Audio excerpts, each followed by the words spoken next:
the thing. Before we get all confused, I should say that He's ready. Are we on? You're on. Okay. Good morning, everyone. I'm going to call to order the Administrative Matters meeting of the Larimer County Board of Commissioners. Today is Tuesday, September 17th, 2019. I am Tom Donnelly. I am the chairman of the Board of Commissioners this year. I'm joined by John Kafalis, Commissioner from District 1, Steve Johnson, Commissioner from District 2. Deirdre O'Neill from the Larimer County Clerk and Recorder's Office is here to keep the minutes of this meeting. Our Assistant County Manager, Lorinda Volker, is here at the control panel. And Alicia Jeffers from the Commissioner's Office is here to time the public comment portion of this hearing. It's a tradition of this Board of Commissioners to begin this meeting with the Pledge of Allegiance, so I'd like to ask you to stand and join us in the pledge. I pledge allegiance to the flag of the United States of America and to the republic for which it stands, one nation, under God, indivisible, with liberty and justice for all. Very good. Thank you, everyone, for that. First item of business this morning for the board is public comment. We have a few folks who have signed up. First is Randy Pope. Hey, long time no see. How are you? Oh, that's a good thing. For you or for us? All of us. We're all concerned. Don't answer. Okay, welcome. Good morning. I sent an email. Did you all get it, read it? So I don't need to spend a whole bunch of time asking you what we're trying to do. We're trying to help this family out that lost their mother of 8 children, a motorcycle accident up the canyon. Talia, who's asked to speak to you, will speak right after I'm done. Came to an event, Celebration of Life, earlier that we have the event center leased that Natalie held, so I don't know much about that. It was for her father's best friend, liked the place, reached out to me, and I know this is a long shot, especially what happened earlier this summer, but I can tell you I didn't have anything to do with that. I mean, we've got it leased, and ultimately the buck stops here, and we severed that relationship beginning the end of the year. But I'd like to ask that you take some special consideration to help this young lady and her family to honor her mother the way she'd like to be honored, rather than chase around and try and find a venue and stuff. We'd like to help her on a volunteer basis. So at the end of the day, if somewhere you could let us know later today, tomorrow, so that she can make whatever other arrangements. She's got to go bury her her great-grandfather. The 20th, 27th, something like that, of September, and there's a lot, and we'd like to help. So it's not any more complicated than that. I appreciate you at least considering this. Thank you. So, Randy, can I ask you a question? So, what is do you still operate an event center on the property? We are taking it back over, yes. So you run that, and you have we don't until January 1. We have a lease through the end of this year. Okay, and so what you're telling me today then is you have no ability to use one of the approved events? You have approved events? Yeah, we have approved events. Yes, we have. They're not all used up. We have approved events. So is that and what we can use that, so it can be that. My concern is that she has no idea, because her mom ran in pretty big circles, how many people are going to show up. And I want to avoid the issue that happened earlier in the summer. You just don't know with these. It could be 50 people or it could be 200 people. And so your approval is, correct me if I'm wrong, I know we do a lot of these, 170? 170. So what is, maybe I misunderstand, what is your request? Well, to be able, if we have we not have issues in the event it exceeds 170 people, we can get everybody parked either in our parking lot or on my father's, so we don't have any parking issues. We have plenty. We have 6 acres. The indoor, if we have to go indoor, Fire department allows 299. The limitation is the limitation set by the Board of County Commissioners, and there's a possibility we might exceed that, and I don't want to be pinched for exceeding this. I'm just asking permission to have the event, and if it exceeds that, we'll make it happen. Okay. All right. Well, thanks, Randy. You bet. Okay. Talia? Talia, I'm sorry. No, you're good. Hi. And we're sorry to learn about your mother. It's okay. And welcome. Before I start, I just really wanted to say thank you from the bottom of my heart to listen to my story. It's difficult, so if I get choked up, I'm very sorry. Be no problem.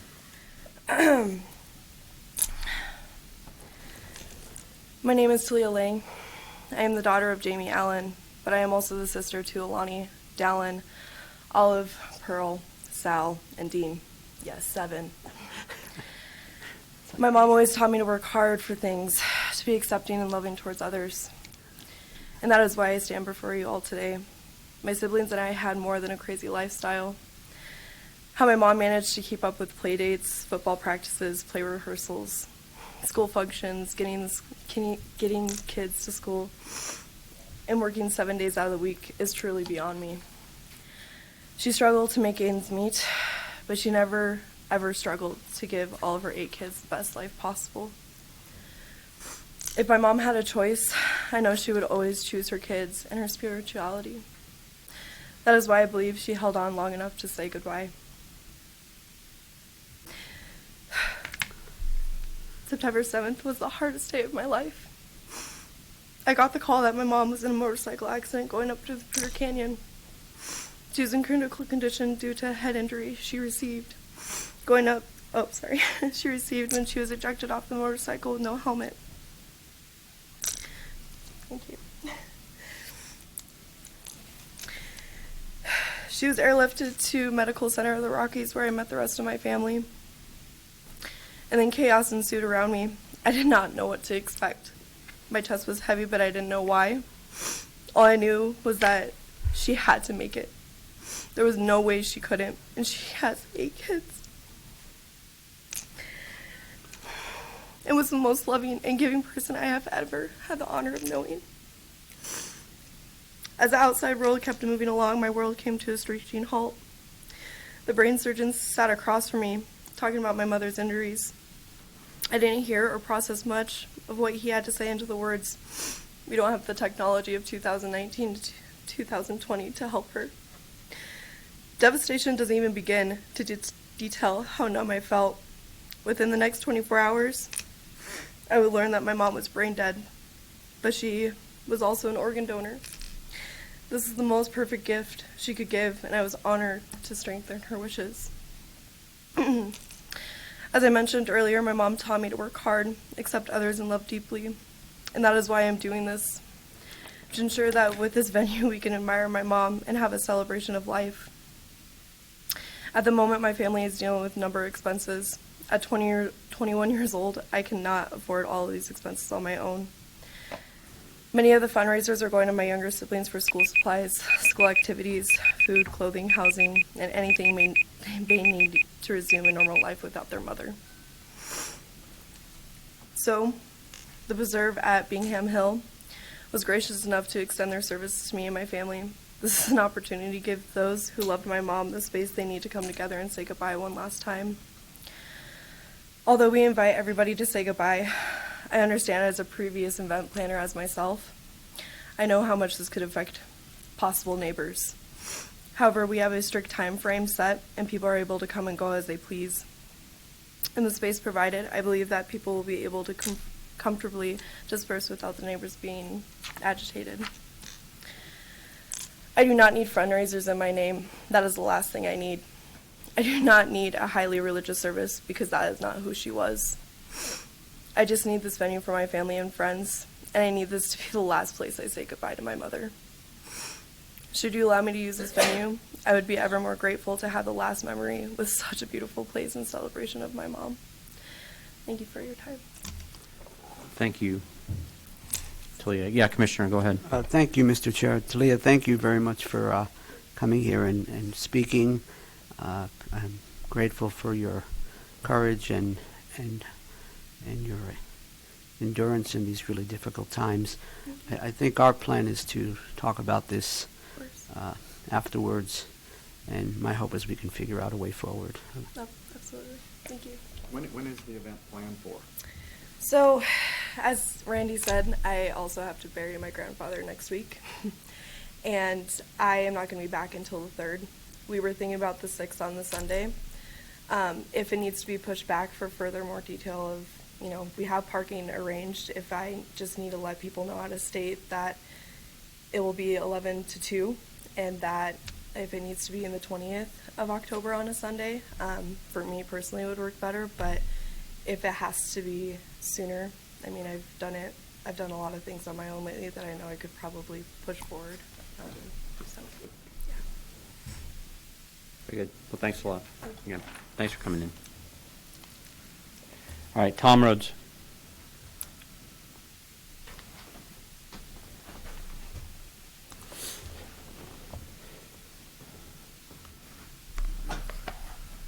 Hello, my name is Tom Rhodes, and I live here in Fort Collins. For better or for worse, a lot of folks have been saying I'm the convener of the Larimer Alliance. In truth, it's a fact which I would dispute. We have a lot of leaders among us. We also have a lot of other people who are concerned about the amount of oil and gas development going on along the Northern Front Range.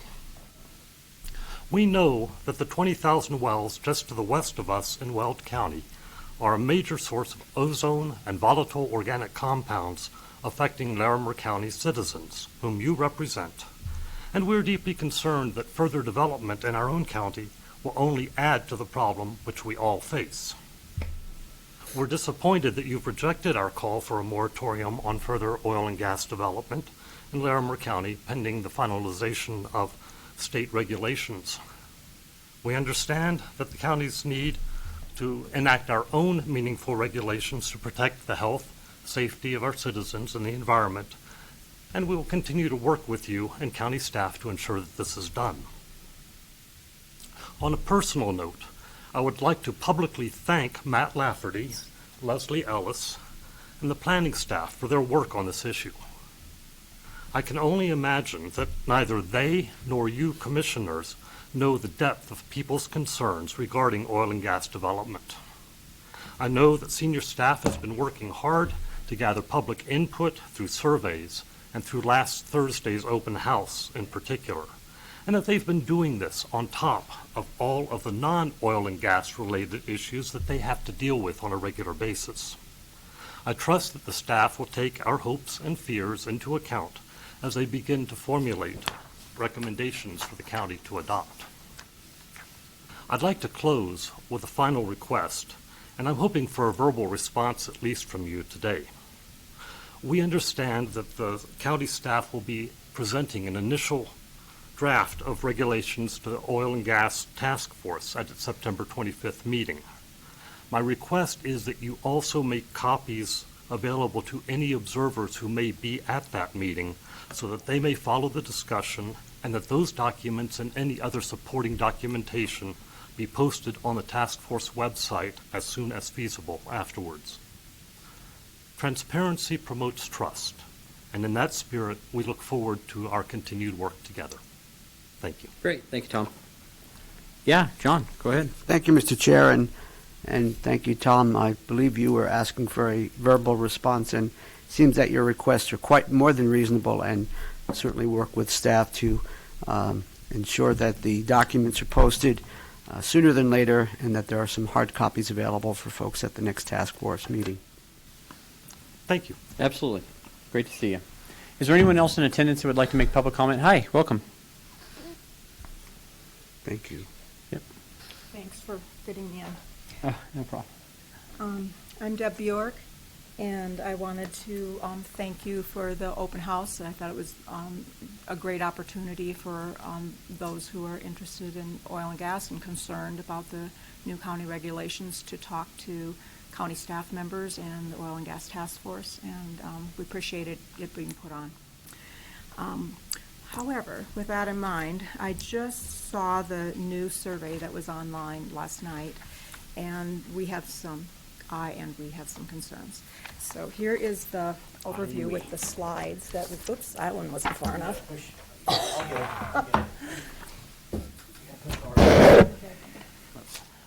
There, that's All good, right, see? come into Perfect. sail. There, look at that, an old pro. No, it's not. They dusted the table and it got harder, so they finally dusted in here. So before I start, I would just also say, I've spoken to you a couple of times, and you'll notice that my voice is always raspy and always cracks, and that's because I have asthma, and the asthma has worsened in the last 5 to 10 years. Honestly, I didn't know why, and now I do. So every morning I have had to, in the last couple of years, double my asthma medication, and so my voice always sounds raspy, and I end up having to pause for breath. So the three minutes isn't always easy for me. The first question on the survey is this one, and it refers to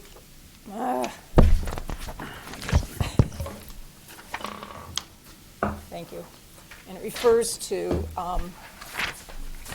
table number 1. And table number 1 is on the page 2 of the welcome handout. So there's some problems. I'm a psychologist. I was raised up, basically, and scientist practitioner. And so there's some problems with the survey. The way that it's written is a couple of the questions, at least, are problematic. So the very first question on the survey, which I handed you, says, do you agree with the top regulation priorities identified by the task force and public, including land use, air quality, setbacks, water quality, environment, nuisance issues, national resources, and transportation? See poster 2. And when you look at poster 2, the task force results are, of course, very different from how the public results were ranked. So if someone answers that question, they don't really know what they're answering. Do you agree? They're ranked very differently. The public is concerned about top, air quality, water quality, the environment, natural resources, and setbacks. The task force results are land use, setbacks, then the environment, then nuisance issues. Air and water quality are way down at number 8 and number 9. So there's no way to use the Likert scale to answer that question in any meaningful way that makes any sense. Number 4 is also like that. Question number 4, which I will try to get across the table. Got to finish. You got to wrap up. If you got more, give me the rest of them. This is it. Okay. This is it. Okay. This is number 4, and it is on page 4 that says, on the page 4 that says the review process and thresholds. And you will see that's another one of those questions that if you answer the question, you don't really know what you're answering, because it asks if you agree with the tiered approach, and yet the tiered approach gives identified setbacks that you might not agree with. So that's it. Thank you. Very good. Thank you, Deb. Good to see you again. Is there anyone else who would like to make public comment at this time? All right, seeing none, we're going to close public comment. We're going to get to our sheriff in just 1 second here. It's just, I think, Vice Press is probably here. But first, we're going to approve the minutes for the week of September 9th, 2019. Commissioner Kafalos. Thank you, Mr. Chair. I move to approve the minutes for the week of September 9th, 2019. Very good. We have a motion. All those in favor signify with an aye. Aye. That motion has passed 3-0. Brenda Jemison, the Business Operations Manager of the Commissioner's Office, is here to review the schedule for the week of September 23rd, 2019. Hi, Brenda. Good morning, Commissioners. I will try to be quick. No problem. So Monday, September 23rd at 9 a.m., you have a Commissioner retreat in the Lake Estes Conference Room on the 3rd floor. At 1:30 p.m., you have a work session with Lori Cadridge, the Interim Director of Community Planning, Infrastructure, and Resources. At 3 p.m., you have the land use items with the Development Review Team in the hearing room on the 1st floor. On Tuesday, September 24th at 7:30 a.m., Commissioner Kafalos will attend the Alliance for Suicide Prevention 10th Annual Lifesavers Breakfast at the Timberline Church here in Fort Collins.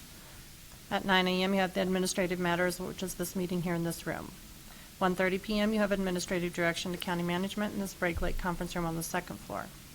At 2:30 p.m., Commissioner Kafalos will attend the Mobile Home Park Oversight Stakeholder Engagement presentation by the Department of Local Affairs Housing Division.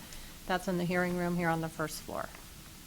On Wednesday, September 25th at 7 a.m., Commissioner Cavallos may attend the North Fort Collins Business Association meeting at Rocky Mountain Innosphere here in Fort Collins. At 12 p.m., Commissioner Johnson will attend the 10 County Budget Conference at the Doubletree Hilton Hotel in Grand Junction. Wow, It's exciting. that'll be fun. Yeah. At 6 p.m., Commissioner Cavallos will host a community conversation at the Waverly Fire Station at 108 West County Road 66 in Fort Collins. 7 p.m., Commissioner Donnelly may attend the Fair Board meeting at the McKee 4-H Youth and Community Building in Loveland. On Thursday, September 26th at 7 a.m., Commissioner Cavallos will attend the 7th Annual Fort Collins Business Appreciation Breakfast at the Hilton here in Fort Collins. At 7:30 a.m., Commissioner Johnson will again attend the 10 County Budget Conference in Grand Junction.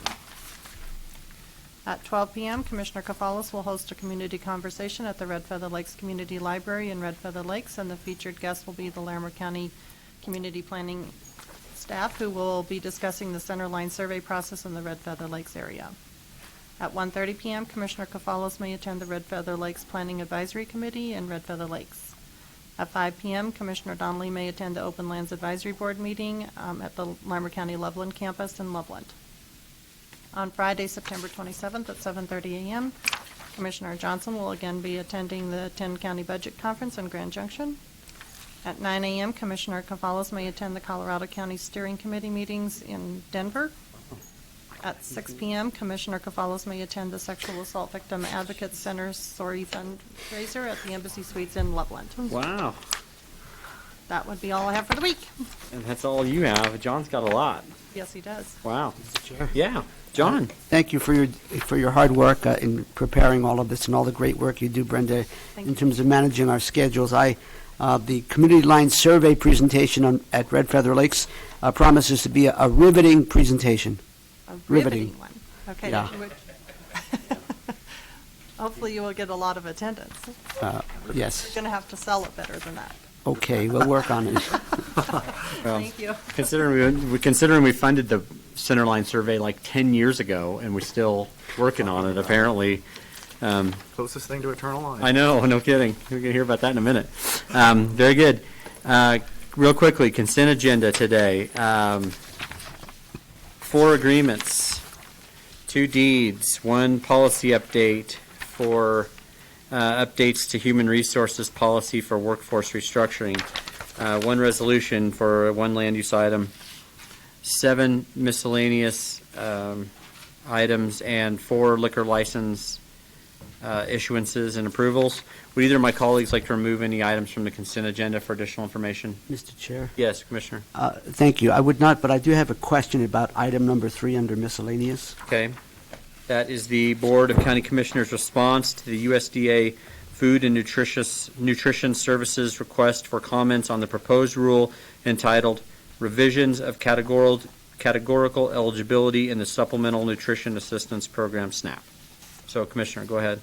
Thank you. Thank you, Mr. Chair. I just wanted to find out what the status of that is, because I think when we discussed this last week, we were going to have a letter that we were going to submit as part of the public comment period, which ends September 23rd. That's my question. Is there a letter, or is there something else that we're submitting to the USDA regarding this matter? Lorinda, do you know the answer to that? The I letter believe should be there's in a here. letter in that basket. Yeah, should be in here. Let's see. okay. You want to read it, John? No, it's probably fine. I just Did you not write it? I thought you wrote it. Laura Walker, our CDHS, or not CDHS, Larimer County Human Services person prepared the letter based on a state letter that we presented. Okay, Here it is. You want to see it? I'll take a look. But you've answered my question. Thank you. You can Very read good. it. You can read it into the. You want to read it record if into the you public record? Is it long? Yeah. 2 pages. May I just summarize it real quick? Please. Thank you, Mr. Chair. The purpose of this letter is that some of you may be aware that the U.S. Department of Agriculture, which oversees the SNAP Supplemental Nutrition and Assistance Program food stamps, they came up with a proposed rule back in July, which would have changed something that's called broad-based categorical eligibility. And in changing that rule, one of the potential impacts in Larimer County is that approximately 2,800 people would be taken off of food stamps. And that includes older adults, that includes families without children and families with children. So as part of the public comment period, we discussed this. As a member of the State Board of Human Services, we also submitted a resolution expressing concerns about this proposed rule change. The public comment period ends September 23rd, and to the credit of my fellow commissioners, we agreed to submit this letter as part of the public comment period, expressing our concern or opposition about this proposed rule. Thank you, Mr. Chair. Very good. Commissioner Johnson, look for a motion to approve the consent agenda. Thank you, Mr. Chairman. I move approval of the consent agenda for Very good. September 17th, 2019. Wonderful. We have a motion. Any further discussion? Seeing none, all those in favor signify with an aye. Aye. That motion is passed 3-0. Do either of you gentlemen have a guest? The sheriff is here. I'm going to call him in a moment as a guest. You don't have an additional I do guest? not. Sheriff, welcome. We like your tie. It's time to proclaim. I timed it quite well. Yeah, we're doing the proclamation for Constitution Week here in just a few minutes. You should stay for the photo, I think, if you have, if you can. I timed it well. No, Commissioners, You've got to go back to the fire. no, actually, I don't have to go back to the fire line, thankfully. Actually, this was a good opportunity, timing-wise, to come and give you a brief on those fire operations. We haven't had a significant fire in this county, knock on wood, for quite some time. This one that popped up, the McNay fire on Sunday, was a very fast-moving fire, despite the fact the overall acreage is still just around 500 acres, less than 600 by estimates, but it was one of those that served as a reminder to us of how quickly these things can move. And just a quick overview for your public agenda here. Fire started on Sunday based on a vehicle with some mechanical issues that Glacier View Fire initially responded to. That vehicle fire started a fire just about mile marker 10 on 74E going to the north. They quickly called in for resources. Again, it's the time of year, we all know it's been warmer than normal around here, so it was pushing 90 degrees. That fire got into the light fuel, the grasses up there, and quickly moved up the hillside. Our office and other fire departments in the area immediately responded to the requests for assistance. It became obvious that aircraft were a necessity. On one hand, there's not a lot of aircraft active right now. They're not tied up on fires, but we had one single-engine air tanker that was here at the Fort Collins Loveland Airport. I don't know what we call it now, but at Fort Love. So we were able to get that one up and going pretty quickly. At least one more came over from Grand Junction. And by the end of the day, we had 3 heavy air tankers that came in on the fire as well, along with some single-engine air tankers and helicopters. Not inexpensive resources, as you all know. Acre by acre, this is a very expensive fire, but just as a quick explanation, with this one, it had that potential to hook up, get into the mountains, and turn back on Glacier View, and everybody around here recalls the tragedies we've had up there in recent years. So we were very aggressive on that. We worked with the Division of Wildlife. A lot of this went over DOW lands. It's hunting lands up there. They were a great assistance, as a whole lot of folks were. We got the EOC rolling, and folks around the county came in. But in that, air operations, the first day are going to be the vast majority of this. So air ops were really big on Sunday. We managed to kind of hold it in. It got out that northwest corner we kind of referred to as the thumb that was headed up into timber. That was the area we were worried could and would turn back on the folks in that Glacier View area up there. Thankfully, we were able to stop it before he did. If you've seen some of the pictures you've seen, it was the fire retardant from those heavy air tankers. You'll see that orange that painted on the edge stopped it from that run over there. As of yesterday, we were able to really ramp down operations. We had 3 single-engine air tankers, the smaller aircraft up working, along with a helicopter running a bucket underneath. That seemed to take care of it. We did have a heavy on standby down at the old, what was the Jefferson County Airport? I don't know what it's called. But we didn't have to put that one up yesterday, but we still had to pay standby costs on it. Today, I don't believe there's plans to put any aircraft up. Yesterday, we had 5 20-person hand crews up there helping to get the perimeter around the fire. As of last night, somewhere around 75% containment. No real growth overnight. Still sitting, like I said, they're about 550 acres, best estimate. Fire still burning in the middle in some of those areas, and that's to be expected, burning up in there. So a great effort by folks involved. The costs on this one, I think, will actually be around $1 million, which is a shocking cost until we think about the cost of a single home that's lost up there, easily $500,000 plus for a home. So it did cost quite a bit to get into this one. We anticipate the state should pick up, from what we understand, a significant percentage of air costs on that first day. The details of that are being negotiated on how that's going to work. Today's pretty much a ramp down day, and as we get to the right point, we'll turn it back over to Glacier View Fire to be since it's within their district, to be the ones to do the mop-up work.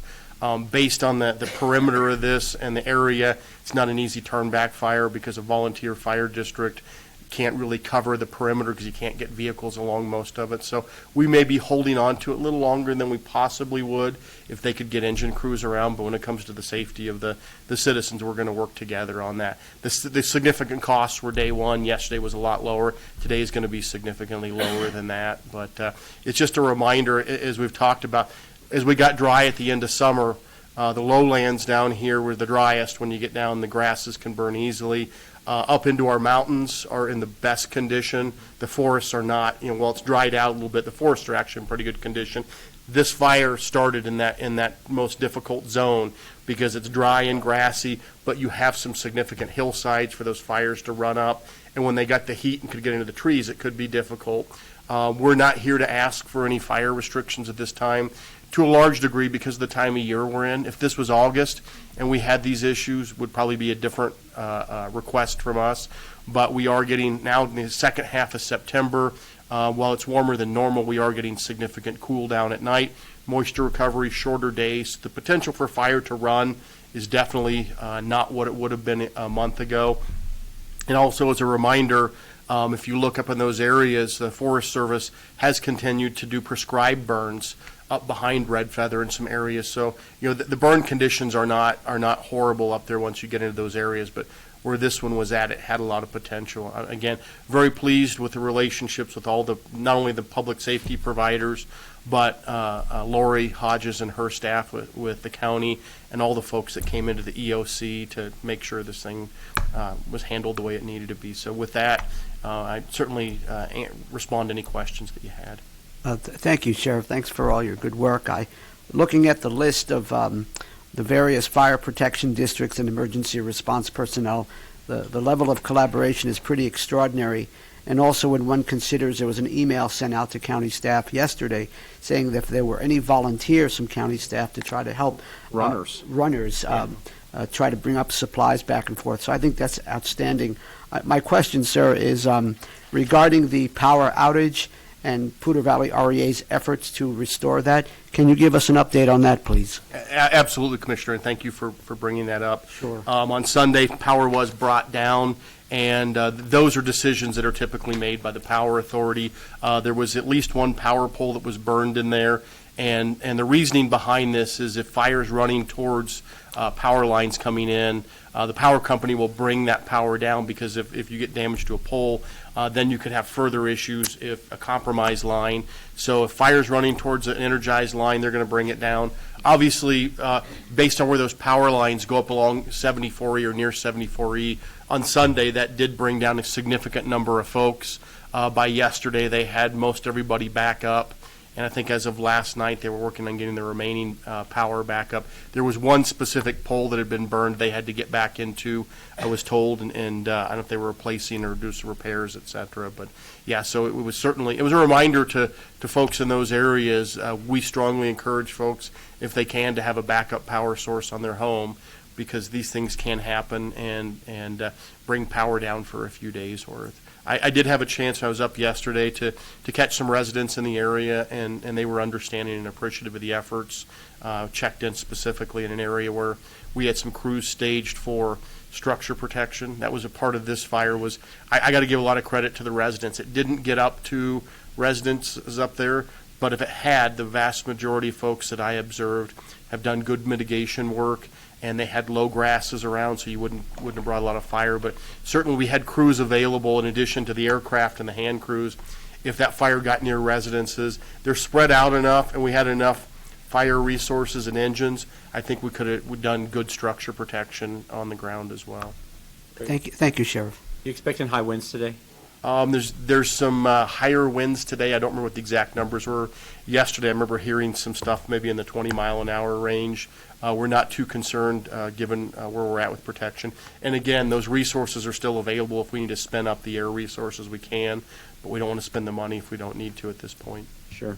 Great work. I don't know how we can to communicate to those folks who are on the fire lines how much we appreciate all they do. I mean, Sure, I'm sharing that, and they certainly know and appreciate your ongoing support as well. well, it's pretty easy to hear about it in this room. It's a little tougher out in the field, and it seems insignificant. It was only a 500-acre fire, right? But the potential was there. When you're facing it, I and know. if it's thousands or a few hundred acres, it's a lot And of hundreds fire of homes, and so they Yeah. did great work, and you as well, Sheriff. Great job, and we're really happy to hear that this is we have such great containment, and this looks like everything's going to be under control. Thank you very much. So good. Thanks a lot. All right. Well, that was good. That was happy. We're going to move on. If there's one thing that can unite the left and the right in this country, it is our appreciation of the United States Constitution. In fact, I had Michelle go get my Constitution out of my desk, and it's made by a conservative group. It's printed by a conservative group called the Heritage Foundation, which, of course, I have. John gave me, thank you, John, a pocket Constitution from the American Civil Liberties Union.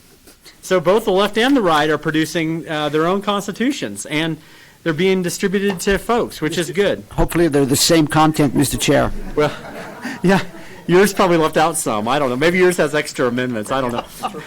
Yeah, it's a little different interpretation. It's a living document in yours. Okay. But no, we recognize how important the Constitution is really to protect individual freedoms of the people in this country. And it's the fundamental principles that we rely on for the governance of the United States. And so more than any other document, more than any other government in the world, the Constitution has placed the power of government into the hands of the people of this country. That's something we all should be very grateful for and very appreciative of.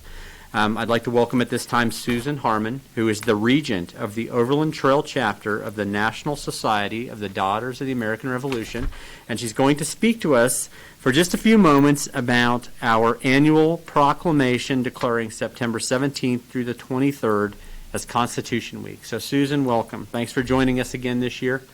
It's good to see you. You're weighed down with your heavy set of medals. Not the costume, though. Yeah, no costumes this year, but welcome. Oh, I didn't. I told you I was going to do that. I'm sorry. I'm sorry. Next year, Steve. Okay. What can I say? It's my last year, so don't forget. Oh, wait a minute. Hopefully. Well, thank you, Commissioner Donnelly. Thank you very much for allowing me to come today and speak. Again, Susan Harman with the Overland Trail chapter of the Daughters of the American Revolution. I don't know if you know the history of Constitution Day and Constitution Week.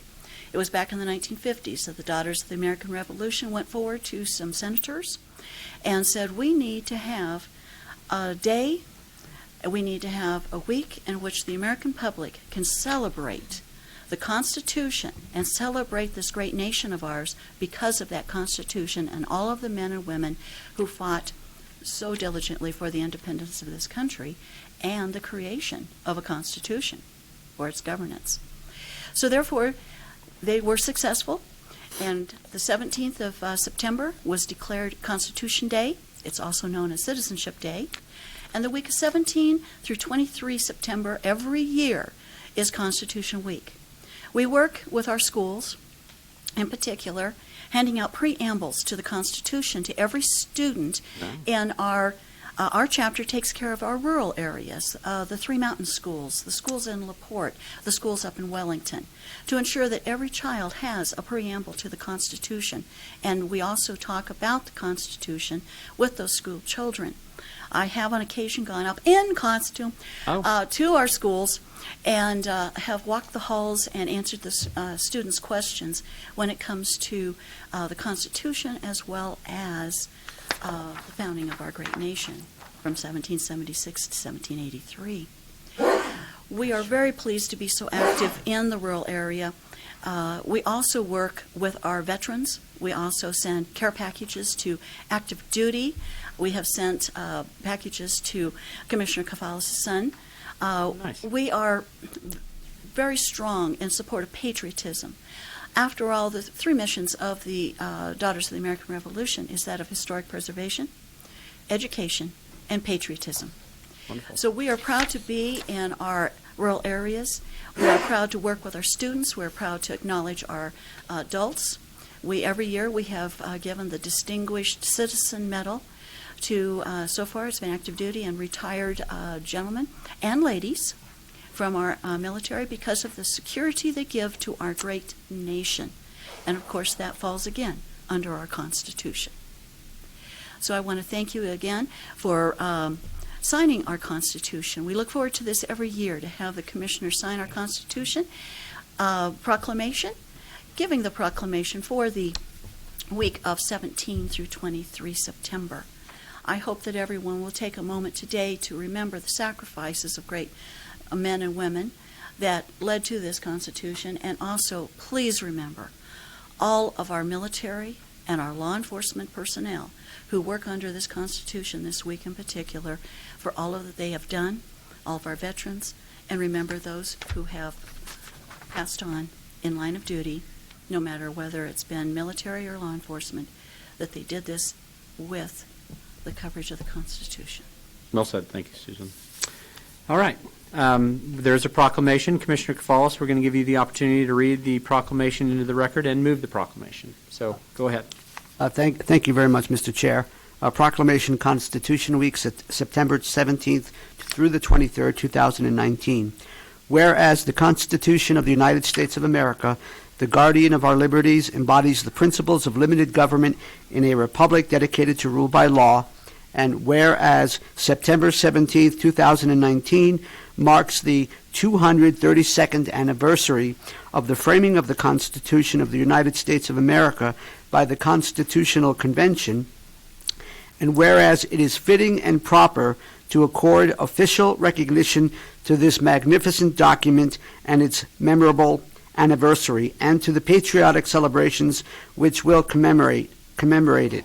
And whereas Public Law 915 guarantees the issuing of a proclamation each year by the President of the United States of America designating September 17th through the 23rd as Constitution Week, now, therefore, we, the Board of Commissioners of Larimer County, do hereby proclaim the week of September 17th to the 23rd, 2019 as Constitution Week, and ask our citizens to reaffirm the ideals the framers of the Constitution had in 1787 by vigilantly protecting the freedoms guaranteed to us through this guardian of our liberties. Thank you, Mr. Chair. I move to proclaim September 17th to the 23rd, 2019 Constitution Week. Very good. We have a motion. Any further discussion? Commissioner Thank you, Mr. Chairman. Johnson, go ahead. Thank you very much for bringing this to our attention again this year and every year. It's very interesting to read some of the stories of the Constitutional Convention in 1787. Just remarkable wisdom that the framers had that produced a document that has survived 232 years, which is amazing in constitutions and forms of government, a very stable institution.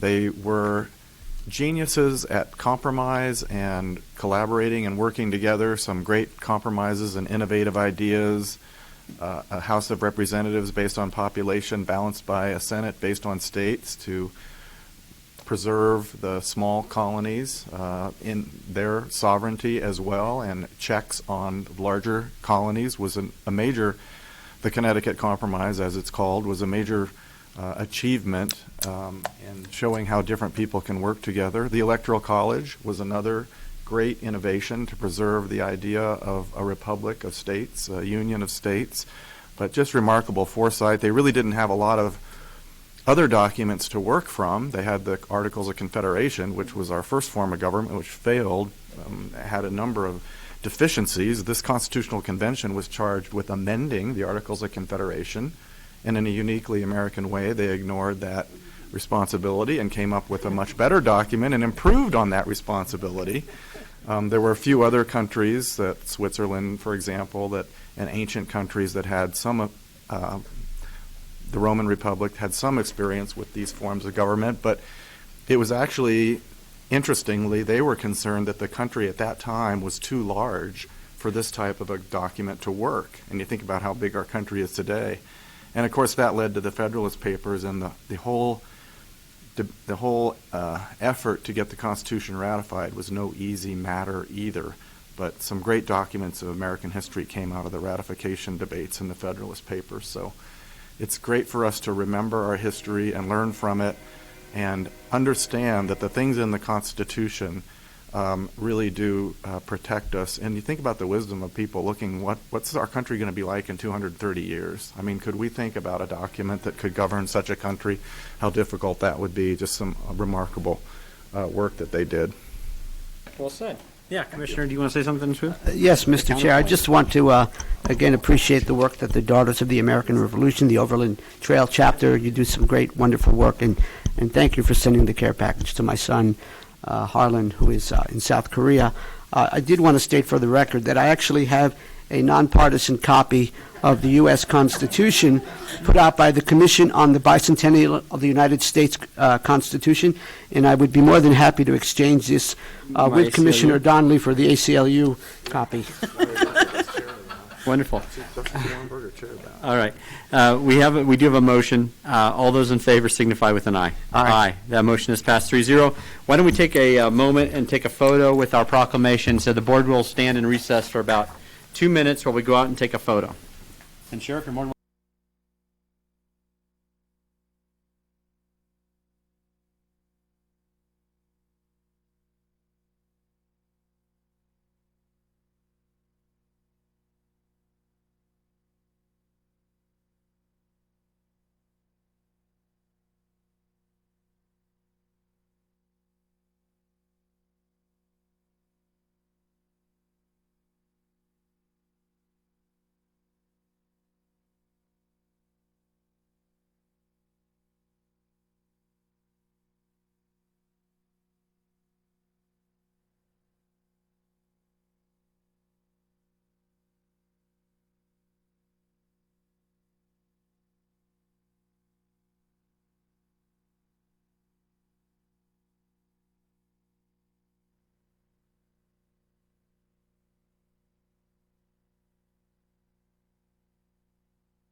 All right, we just finished our photo op with a representative from the Daughters of the American Revolution and our proclamation for Constitution Week. Board's going to come back to order, and I'm going to ask Carol Block, our County Finance Director, to come up. Hey, we're going to speak a little bit about certificates of participation for our jail improvement project. The board took action, a month ago or so to move forward this item, and so Carol is here to tell us the detailed negotiations that have occurred and ask the board to approve this project to issue these certificates of participation. So without further ado, Carol, why don't you introduce yourself? Good morning, Commissioners. I'm Carol Block, and I serve as the county's finance director. With me is... Good morning, Commissioners. I'm Jason Simmons with Hilltop Securities. I serve as the county's financial advisor for this issuance of certificates of participation. Very good. So, what's going on?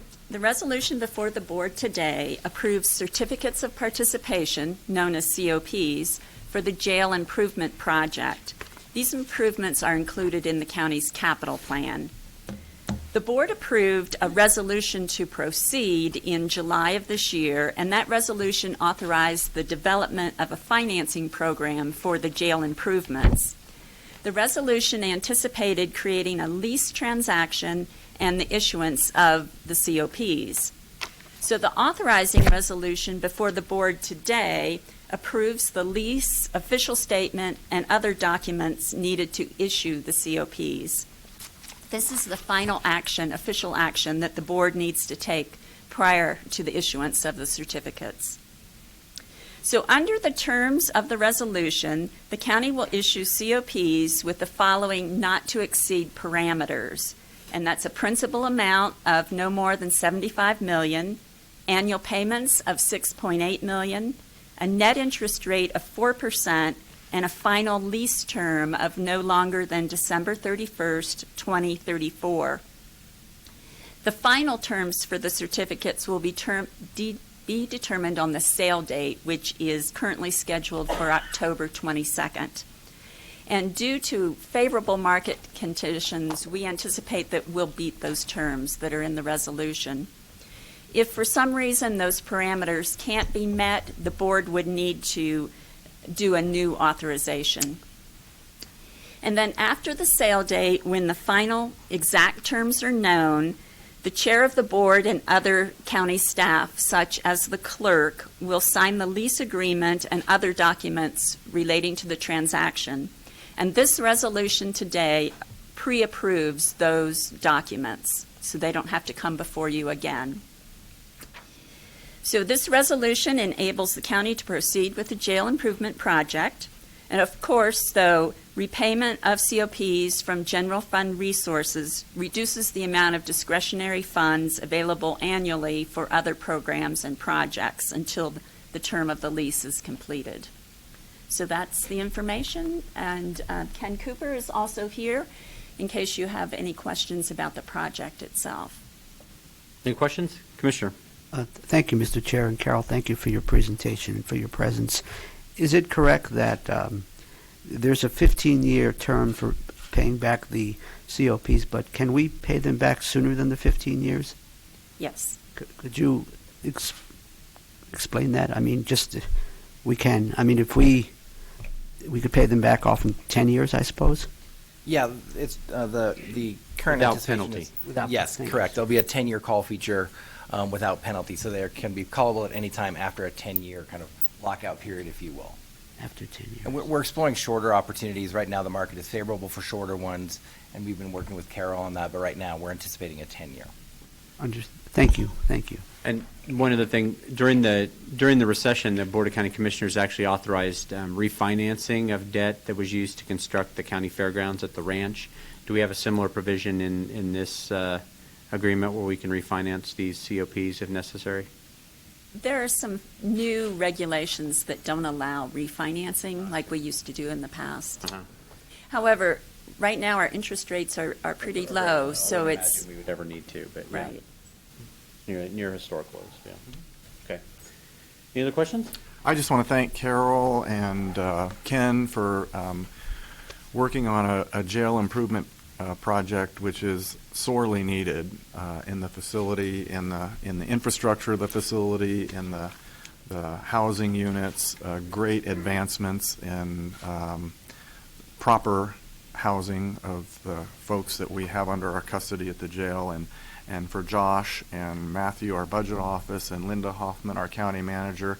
It really is a great budgeting achievement, in my opinion, that we are able to affect such a significant project in our county within existing revenues of the county, the board living within its means, and being able to make the needed improvements that we can make with our existing revenues really called upon a lot of hard work by our staff, and I'm very grateful for the work that they've done. And Commissioner, you deserve some credit as well. I do? Well, yeah, because of, well, mostly me, but you too. No, for the past, well, over a dozen years, the county's really worked on three fronts with regards to public safety and criminal justice services. And those are the need for enhanced alternative sentencing programs and programmatic efforts there, mental health services, and then this addition or modifications to the county jail. And this Board of County Commissioners is about to finish all three of those items. And we've taken that on in the last 10 years, and and this is the final piece of the puzzle. So we're very proud of that. And that work, of course, you're never done. You know, it's like anything in government. We're never finished. We're really proud of our Loveland building, but in 3 decades, they'll be saying, boy, they really screwed up when they built this thing. They had no idea how we'd be operating, and it's totally it's totally ineffective as for our needs now, and we need to look. But so all we're doing is taking this and passing it on to the future, but in a condition at least as good, if not better, than how we inherited it. Do you want to say something, manager? You didn't come to the meeting. You're late. All right, well, come on up. And so that's part of what we do, and is that we try to pass on what we have inherited in at least as good a condition as we had it, and hopefully better. And so that's, I think, what this accomplishes. Manager Hoffman, hi. Thank you for your warm welcome. Yeah, welcome. I just wanted to say thank you to Carol and to the whole team. The design team that has been working on the facility have really stuck to the budget. Mm-hmm. And Carol has been the wise leading the blind through Mm-hmm. this process, in that I've certainly never been involved in certificates of participation. They are a very common tool used in Colorado and throughout the nation, but I've never been through the process, and it was definitely wonderful to have an experienced and wise team member leading the charge. So she brought the right resources to the table and did an excellent job of helping us understand the pros and the cons of this, the limitations and the opportunities it presents, and Carol just could not have performed better and given us the information needed to make this important decision today. So thank you, Carol, and the whole team. Yeah. So Well Carol, said. Carol might be good. You mentioned this is a very common method used. The county has used this in the past. Have you been involved in the previous efforts, Carol? And can you talk about what those were, and were they successful? Yeah, the county has done a number of COP issues, and I've been involved in all of them. And I'm happy to report that they were successful. We were able to pay off all of those issues without any problems in a timely manner. And of course, more importantly, we were able to build the facilities that those issues financed, including this building and the last improvements to the jail. Okay, thank you. Very good. Any further questions or comments? No, sir. Then Commissioner Johnson, look for a motion. Thank you, Mr. Chairman. I move to approve Resolution 09172019, R002, authorizing and approving a lease purchase agreement for the Larimer County Jail Improvement Project to be undertaken by the county, and in connection therewith, a site lease, indenture of trust, and official statement, and related documents and transactions. Very good. We have a motion. Any further discussion? Seeing none, all those in favor signify with an aye. Aye. That motion has passed 3-0. Thanks a lot for your good work. Great. Okay, Michelle Bird, our Public Affairs Manager, is here. It's time to appoint a representative to the Colorado Counties, Inc. 2019 Legislative Committee. Correct. Good Exciting morning, times. Commissioners. Hi. Michelle Bird, Larimer County Public Affairs Manager. I am here today because, as you all know, we are working through our legislative issues process with Colorado Counties Incorporated. In July, we submitted 3 issues from Larimer County to go to the whole membership as part of narrowing down CCI's legislative agenda for the year. I think about 50. Is your mic on? It is. Okay. You're not close enough. Pull it closer, maybe. Is that better? There's about 50 issues that counties as a whole submitted to the membership. 3 of which are ours, and we go through a process of kind of narrowing down. CCI has a goal of having about 10 issues that they put on their final legislative agenda for 2020. So in October. Her mic. I don't think her mic's working. Pull the other mic closer. It made a noise when you moved it. It made a noise when you were talking. All right, now try that one. Wasn't the mic. That one. Must be a bad mic. Must be. There you go. That's better. I don't remember what I was saying, but so our October 11th meeting is when CCI membership votes to narrow down the issues that are remaining to the 10 that CCI staff will push forward in the 2020 legislative session. This is the only CCI meeting where just one of you gets to go and represent the county as a whole and the county's interest. Well, more than one could go, but we only get one vote. Correct. You only get one vote, and only, other meetings you guys can split votes, but this is the meeting where also proxies can't vote for you, so I have no ability to go vote in your place. So one of you needs to, I hope, go to the meeting on October the 11th. I'm just looking at your calendars. It looks like this does conflict with the Group Publishing Community Service Awards Luncheon that all three of you could attend if you wanted to. Additionally, it looks like Commissioner Donnelly has an I-25 meeting that afternoon about 12:30 as well.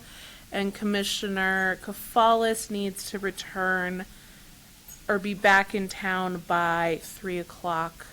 In theory, the CCI meeting is supposed to be done at 2, so it could be cutting it short depending on traffic. But at this point, I will leave it up to you three to battle it out.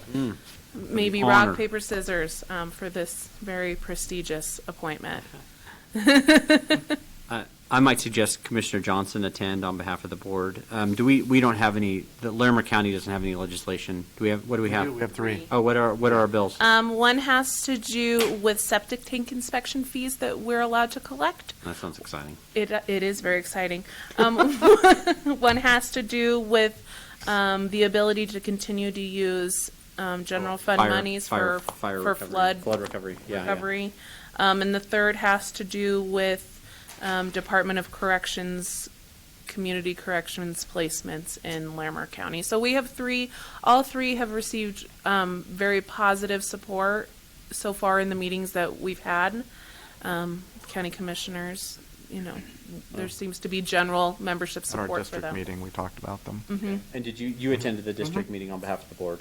So I think that it's logical that Commissioner Johnson, not only is he not as limited by time, but also attended the previous iteration of this meeting where they made the sausage. Right. And so I think it would be good to have him as our representative, if that's okay I'm with happy you to go. both. Okay, ready? I'd look for a motion. Commissioner Kafalis. Yes, thanks, Mr. Chair. I move to appoint Commissioner Steve Johnson to attend the Colorado Counties, Inc. 2019 Legislative Committee meeting on October 11, 2019, as Larimer County's representative. Very good. We have a motion. All those in favor signify with an aye. Aye. That motion is passed 3-0. Thank you, Commissioner, for your willingness to represent us. And thank you, Michelle, for handling that. County Manager update. What's going on, Lorinda? So, Commissioners, we have a little bit of a different thing going on this morning. We need, Matt, can you come on up? Don't use that microphone, because apparently that's a bad mic. That's a bad mic there. We need to talk about the vacancy appointment to the Oil and Gas Task Force. Okay. Matt? So, Matt, go ahead. Yep, Matt Lafferty, Community Development Department Principal Planner. And for the last week or so, we've been talking about a vacancy on the Oil and Gas Task Force Board and about appointing a new member to that. I came to you with a selection process of 4 or 5 candidates that seemed to fit the role of the previous person. And at that point, you gave me an order of people to approach to see if they would be interested. The first candidate is interested. However, that candidate would not be able to attend the upcoming 25th meeting and would only be able to attend the following meeting after that, which we're only planning on one additional meeting. And the second candidate was also interested and could attend both meetings. And the third candidate I did not get a response from. So,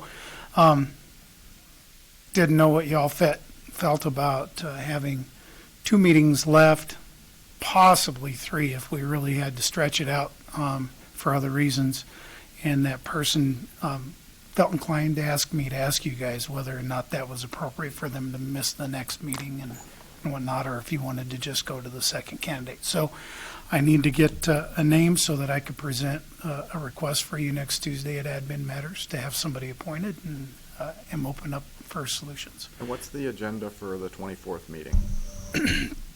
On last Thursday, the staff had an open house with the public on the oil and gas information. We presented a lot of information about potential regulation stuff that's going to come up, and so we're working towards a draft, And part of working towards that draft is to narrow down some of the things that would go into that draft, what wouldn't, what would, and the task force is going to help us to hopefully narrow down those issues. So we'll be presenting all that information back to them, getting them to help us narrow it down, so the following month we can be working on coming back with a set of draft regulations for them to consider fully. And that, that's a lot of stuff to digest in that last meeting, and so it might mean that we have to come back for one last meeting. Yeah. Well, it seems with only 2 or 3 meetings left, it's pretty important that the person attend all of them, I think.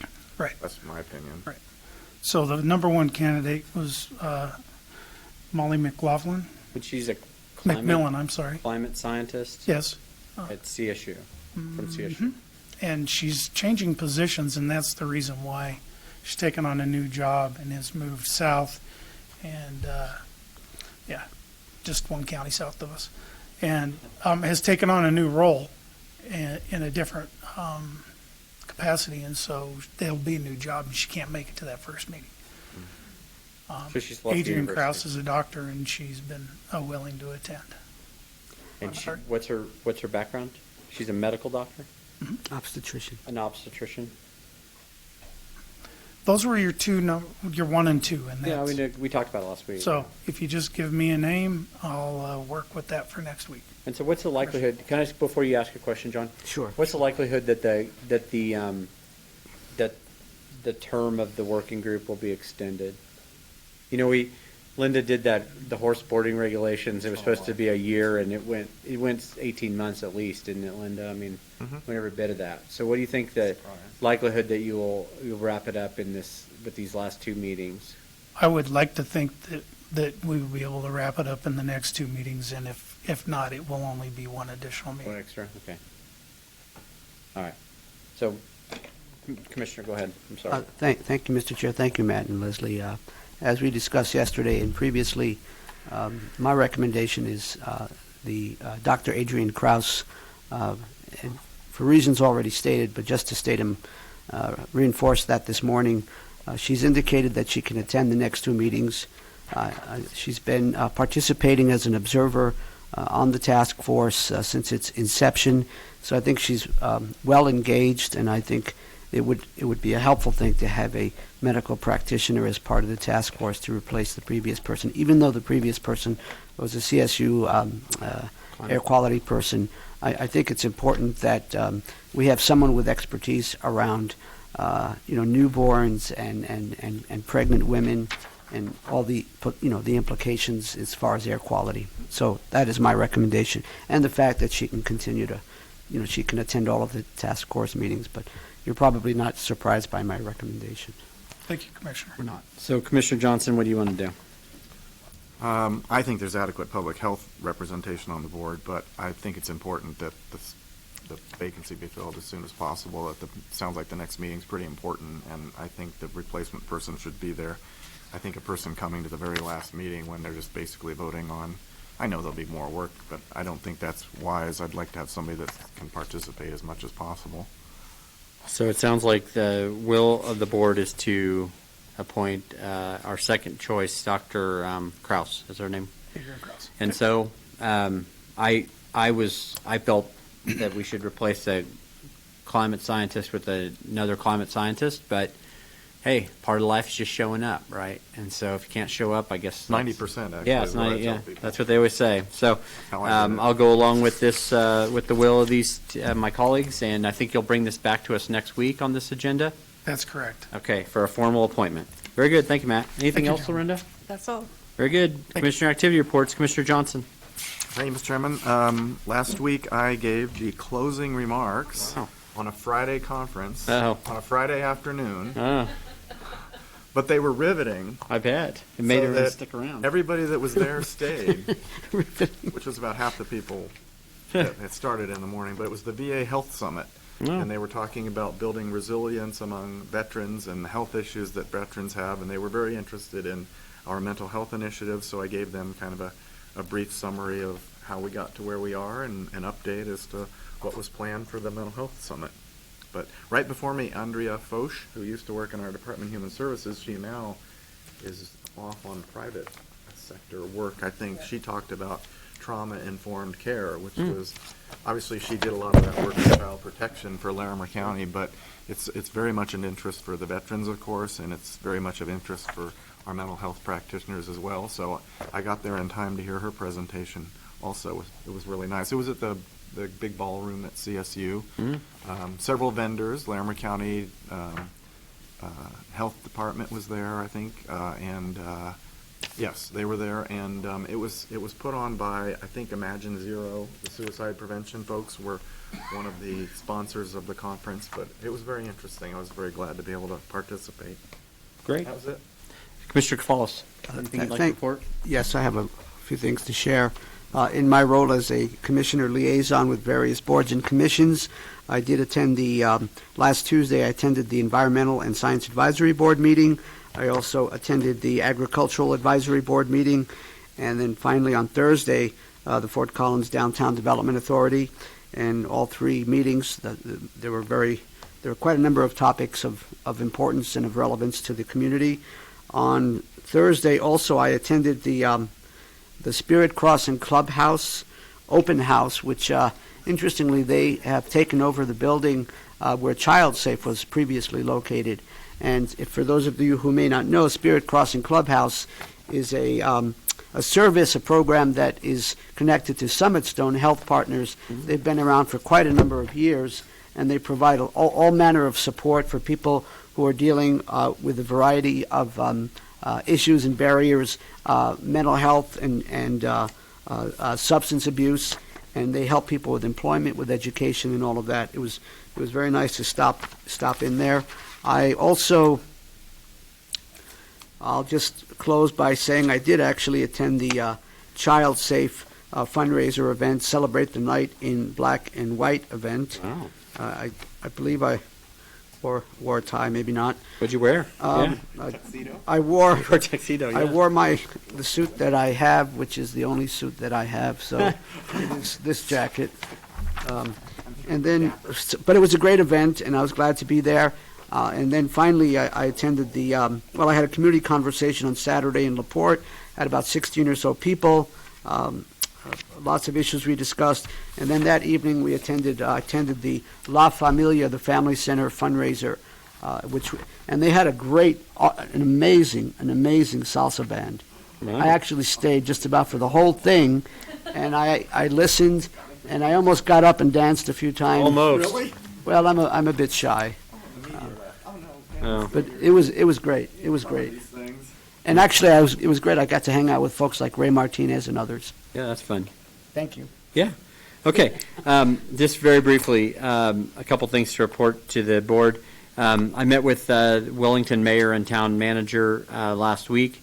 We discussed kind of interim steps to perhaps Wellington joining the North Front Range Metropolitan Planning Organization. They've been they're right on the border, they're right on the edge of the boundary for the planning area, and so it's likely after the next census that they will be forcibly annexed into the MPO anyway, and so we started talking about maybe what would occur if that were to happen. I gave kind of a rambling presentation to the CSU capstone class. Yeah, it was great. I know that Linda and Steve had gone the previous week or 2 weeks, and it's kind of cool. There's a young lady in there who was in the Larimer County Academy, and she loves Larimer County government. She cannot get enough. And there's a young guy in there who actually is working for us in our emergency management office, right? Yeah. I don't remember his name.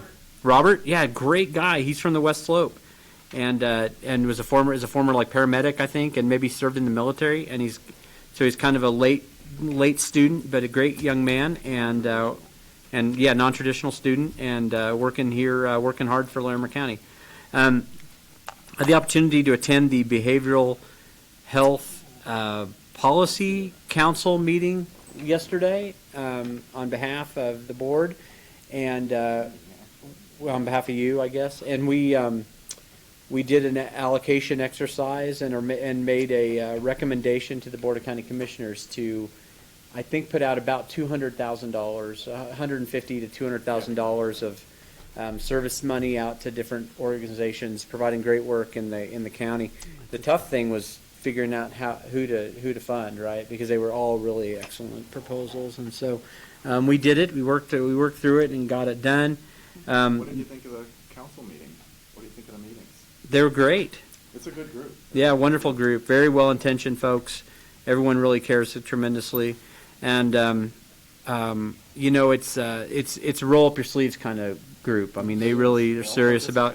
Yeah, they're very serious, and they want to see, you know, they really want to see us move the needle on things like suicide prevention, on drug addiction, and so it was great. It was refreshing, and it made you feel very proud to be a part of it. So that will be coming to us in a week or so, right? Yeah, yeah.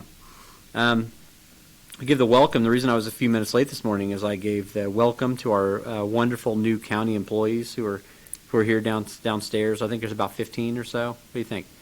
And so that was great to see them. They were all very fresh-faced. And if you're in Berthoud tomorrow, you can join me at the Trailhead Cafe for a joint citizen meeting with Mayor Karspeck, and we will talk about, who knows? Come and find out. We'll talk about whatever you want to talk about. Yeah. Mr. Chair, would you tell us about the groundbreaking ceremony, Highway 56, I-25? Yeah, of course. I thought you might have mentioned it. I saved that one for you. Okay. Commissioner Kafalis and I both attended the North I-25 Segment 6 groundbreaking last week at the Berthoud Interchange. It was a really well-attended event. We got a nice photo with 3 Weld County commissioners, didn't we? And the elementary school children. And a bunch of kids were there to participate in it. It gets you right back to what I was talking about earlier, is what do we pass on to the folks who come after us, and is it at least as good as what we inherited? And this is a great example of government actually coming through and doing that. And you know, I think, you know, we always have to congratulate ourselves, of course, whenever we do what people just expect us to do. But we did it. We're doing it, and so it was good. It was it was a nice event, and I was glad to be there, and glad you could make it as well. All right. The board does have an executive session. We're going to speak about the County of Summit, Ohio et al. Versus Purdue Pharma et al. This is with regards to opioid litigation. David Arrow, our senior county attorney, is here with us. David, you don't expect any kind of decision from the board. This is just an update. So once we exit the open session portion of this meeting and enter executive session, we will not reconvene in open session. We'll recess directly from executive session. So the board's going to enter executive session. Commissioner Johnson. Thank you, Mr. Chairman. I move the board of county commissioners go into executive session for a discussion of the County of Summit, Ohio et al. Versus Purdue Pharma et al. Case. Pursuant to CRS 24-6-403-4 conferences with an attorney for receiving legal advice on specific legal questions. Okay. What about Andy? Did I say E? Didn't you say B? I said E. Oh, is B as well? It doesn't matter. Doesn't matter. Okay, and B. Determining positions relative to matters that may be subject to negotiations, developing strategy for negotiations, and instructing negotiators. Very good. We have a motion. Any further discussion? Seeing none, all those in favor signify with an aye. Aye. That motion has passed 3-0. The board is now in executive session. Thanks, everybody, for coming.